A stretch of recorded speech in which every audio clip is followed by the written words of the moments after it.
Pendapat yang paling kuat pada makmum membaca Al-Fatihah atau tidak di belakang imam, yang disepakati oleh para ulama, yang saya sebutkan dulu yang disepakati ya. Yang disepakati adalah kalau sholatnya sir, tidak ngerasin suara, seperti misalnya duhur, asar, kemudian rakaat ketiga maghrib dan 2 rakaat terakhir isya, gitu kan? Ini namanya sholat sir, kecilin suara. Maka wajib makmum membaca Al-Fatihah. Wajib makmum membaca Al-Fatihah, gitu kan?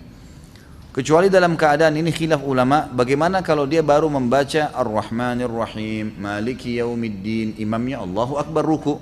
Apa yang dia harus lakukan? Jumhur ulama mengatakan ikuti imam. Karena dia sudah berijtihad, dia sudah baca, gitu kan? Tapi tidak selesai, sama dengan orang masbuk, baru Allahu Akbar, imamnya kita baru baca 2 Al-Fatihah sudah ruku.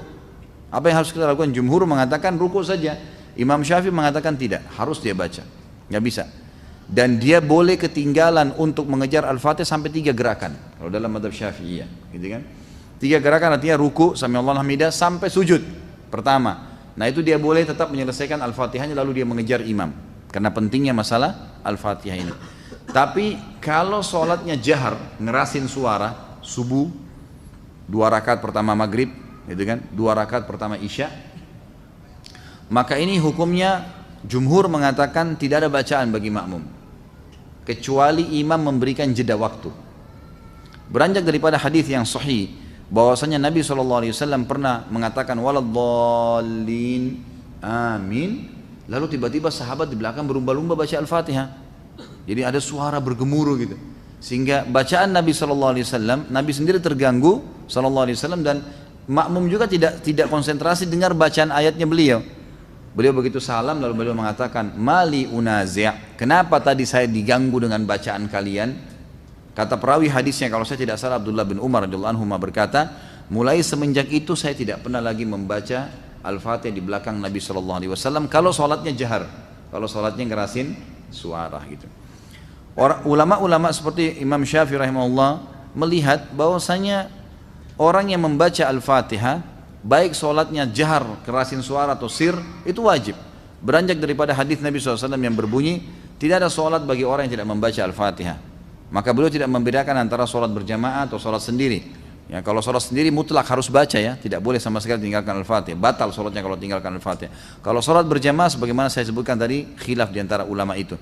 Imam Syafi'i semuanya, mau sholatnya jahar atau sir, semuanya harus membaca Al-Fatihah. Allahu alam, kalau kita simpulkan, kalau saya simpulkan dari pendapat-pendapat ulama ini, saya melihat kalau seandainya imamnya membaca Al-Fatihah dengan suara keras, jelas, ya, kita dengar ya, kita dengar. Seperti sekarang ada mic. Lain kalau mati lampu gelap, tidak kedengaran suara atau kita terlalu jauh dari imam, itu lain. Walaupun sholat jahar tetap wajib baca Al-Fatihah tuh, karena kita tidak dengar.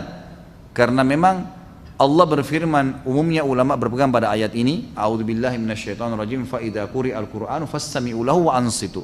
Kalau Al-Qur'an dibacakan, dengarkan baik-baik dan ya telitilah, jelihlah. Berarti kasusnya adalah kalau dengar. Kalau dengar kita nggak boleh berkata yang lain, gitu kan? Nah, kalau imam sholat jahar, maghrib misalnya, tapi mati lampu, kita di saf ke-5 atau ke-6, ke-7 ke belakang, nggak dengar. Atau sholat di belakang perempuan, nggak dengar sama sekali. Mereka tetap baca Al-Fatihah, selama tidak dengar. Tapi kalau mereka dengar Al-Fatihah itu, seperti tadi imam kita Masya Allah membaca misalnya, kita dengar. Dan pada saat mengatakan waladdallin, kemudian semua mengatakan amin. Begitu selesai amin, imamnya baca langsung surah. Nah ini Allahu alam, yang lebih dekat pendapat ulama mengatakan tidak lagi baca Al-Fatihah. Kembali kepada hadis, ya, bacaan imam adalah bacaan makmum. Itu sudah ada hadis yang menjelaskan masalah itu. Tapi kalau imamnya jeli dan dia lebih faham masalah fikih menjadi imam, adalah setelah waladdallin amin, imamnya diam jeda 7 ayat Al-Fatihah. Maka pada saat itu makmum silakan baca, gitu kan? Dia membacanya. Jadi ini tinggal tergantung bagaimana kondisi imam memberikan dia kesempatan. Allahu a'lam.